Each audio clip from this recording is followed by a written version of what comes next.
రాష్ట్ర ఉప ముఖ్యమంత్రి పిఠాపురం ఎమ్మెల్యే కొణిదెల పవన్ కళ్యాణ్ పిఠాపురం నియోజకవర్గంలో చేస్తున్న అభివృద్ధిని ప్రజలకు చేస్తున్న సేవలను ప్రతి ఒక్క జనసేన కార్యకర్త ప్రజల్లోకి తీసుకుని వెళ్లాలని జనసేన పార్టీ కార్యకర్తలకు వీర మహిళలకు జనసేన పార్టీ కాకినాడ జిల్లా అధ్యక్షులు డిసిసిబి చైర్మన్ తుమ్మల బాబు పిఠాపురం నియోజకవర్గ ఇన్ఛార్జ్ మరెడ్డి శ్రీనివాసరావు మాజీ ఎమ్మెల్యే పెండం దొరబాబులు పిలుపునిచ్చారు. గొల్లప్రోలు మండలం చేబ్రోలో గొల్లప్రోలు మండలానికి సంబంధించిన నాయకులు కార్యకర్తలు వీర మహిళలతో సమీక్షా సమావేశం తుమ్మల బాబు మరెడ్డి శ్రీనివాసరావు పెండం దొరబాబు ఆధ్వర్యంలో జరిగింది. ఈ సమావేశంలో పార్టీ నాయకులు కార్యకర్తలు వీర మహిళల సూచనలు సలహాలు తీసుకుని అనంతరం వారితో మాట్లాడి పలు అంశాలపై చర్చించారు. తర్వాత మన గ్రామాల్లో అనేక కార్యక్రమాలు చేస్తున్నాం, కానీ సంస్థాగతంగా పార్టీ బలపడాలి. స్థానిక ఎలక్షన్లో మనం చాలా బలంగా నిలబడాలనే ఉద్దేశంతో మన అధ్యక్షులు శాసనసభ్యులు రాష్ట్ర ఉప ముఖ్యమంత్రి పవన్ కళ్యాణ్ గారు ఒక దిశానిర్దేశం చేయడం జరిగింది.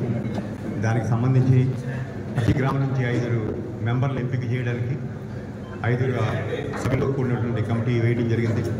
దీని గత 5-6 రోజులుగా కూడా ఈ కార్యక్రమం ప్రతి మండలంలో గ్రామంలో జరుగుతుంది. ఆ రకంగా ఈరోజు జరుగుతుంది.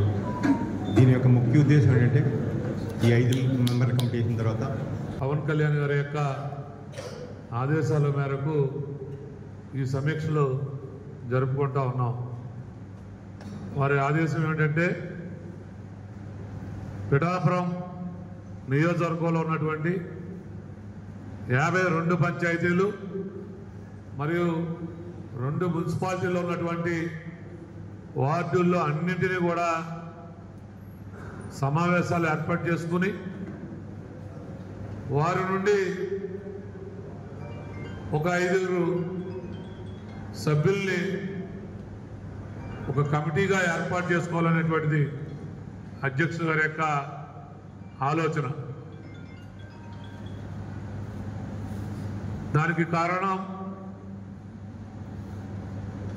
గ్రామాల్లో ఏ అభివృద్ధి కార్యక్రమాలు చేయాలి, గ్రామాల్లో అందుతున్నటువంటి ఏదైతే ప్రభుత్వం ఇస్తున్నటువంటి సంక్షేమ పథకాలు అర్హులందరికీ కూడా అందుతున్నాయా లేదా అనేటువంటి తెలుసుకోవాలంటే నిరంతరం పార్టీ కోసం కష్టపడి గ్రామాల్లో అందరితో ఐక్యతగా ఎటువంటి సమస్యలు కూడా ప్రజలకి కలగ చేయకుండా ఉండేటువంటి 5 సభ్యులుంటే ఆ గ్రామంలో నిరంతరం ఏం జరుగుతూ ఉంది రోజువారీగా తెలుసుకోవడానికి వీలుగా ఈ కమిటీలు ఏర్పాటు చేసుకోవడం జరుగుతూ ఉంది.